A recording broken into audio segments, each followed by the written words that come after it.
Aloha cupcakes. So today's video is a little not different, but it's not new either. I mean, this is ultimately the video from when I was reviewing this brush and I was really just trying to see what I could get this one to do because it was brand new. But this time's a little different. See, several people on different forms of social media had asked if I could post one of these where the pinstriping was done in real time. And of course, that question comes up immediately after I've deleted an entire hard drive full of clips from all of the past videos, because, that's just how that works. Now, today being that I have spent most of my day working in the shop and cleaning things up, I really didn't film anything, and I guess I probably could have filmed cleaning the garage. I don't know, that just seems like a weird. No one needs to watch someone else suffering through cleaning of the garage. I just think that's a terrible idea. I wouldn't want to watch me cleaning the garage. I can't imagine I would want to watch anyone else cleaning their garage either. Like, it sounds awful. So here, now instead what you get is real-time pinstriping. Either the first or second time I ever used this particular brush, using Alpha 6's, I think it's actually just called Alpha Blue. And I was using this with a bit of hardener on a powder-coated piece of sheet metal that honestly was super bitey, and the paint just wasn't wanting to do like it normally does. So for reference, whenever I do any form of scroll work, it is either done with urethane and hardener in it, or it's done on something that I guess like a safe door. That's probably the time I do more scrolling than I do anything else. I know that sounds like gun safes, for example. They're textured. It's not quite smooth. So it's like I get to draw out the design and then I have to try to fill it in, and knowing that I'm going to have to go over every line that I do 4 or 5 times.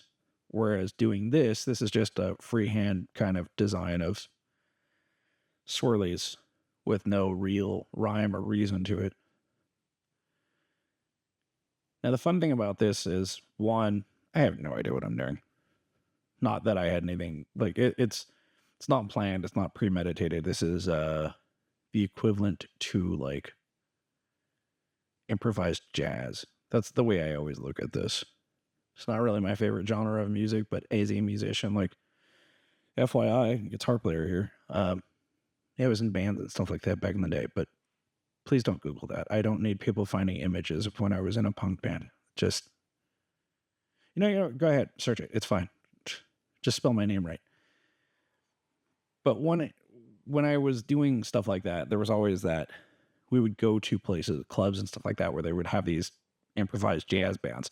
And what would happen is, if you were a guitar player or bass player or keyboard player, or even drummer, and you were sitting in this place and someone needs to take a break, you kind of sit in a line of different chairs. And as someone needs to step out for a little bit, you jump in and fill in that gap and you continue playing.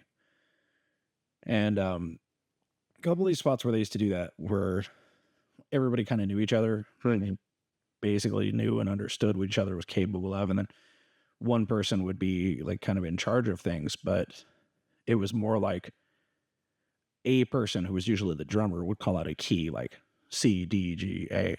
Like every now and then again, somebody would get really twisted with it and be like, F sharp. Thanks, bro. Like that. Stop that. But the mission from that point was to find that key, find that rhythm, and then play music that hopefully fit with the 2 pieces of information that you had. From a musician's standpoint, being able to do that and to do so accurately and cleanly is amazing. From the rest of the world's aspect, it was noise. I mean, we'll call it what it is. I know there are a lot of people that appreciate that kind of stuff, and then the rest of the world just cannot handle what's actually going on. I mean, it's improvised music. It's kind of like how improv is to regular comedy, where it's like scripted and thought out. Well, improv is not scripted. Scrolling, at least for this design, me just trying to keep things flowing, this was that. And so obviously I wasn't a very good jazz musician. Take that however you want. I do not miss those days at all. It's kind of like how I don't miss any time when people were asking me to do stuff like this on like their gold wings. I don't even know that I've seen one of those bikes in a long time, incidentally.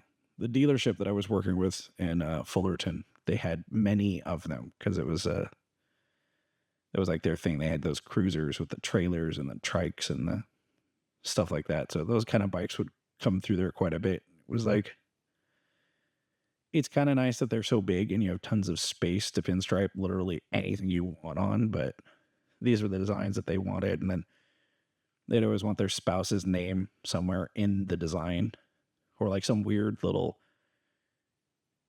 attribute to like something personal to them. Like, oh, my wife really loves grapes. Can you put a grape in it? Like, you want to?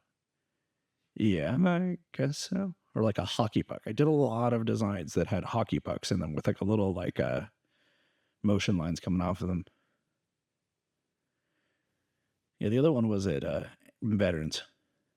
I just to work clear about this. I was in the Army, so like I have my quirks as well, but there were tons and tons of people who wanted like their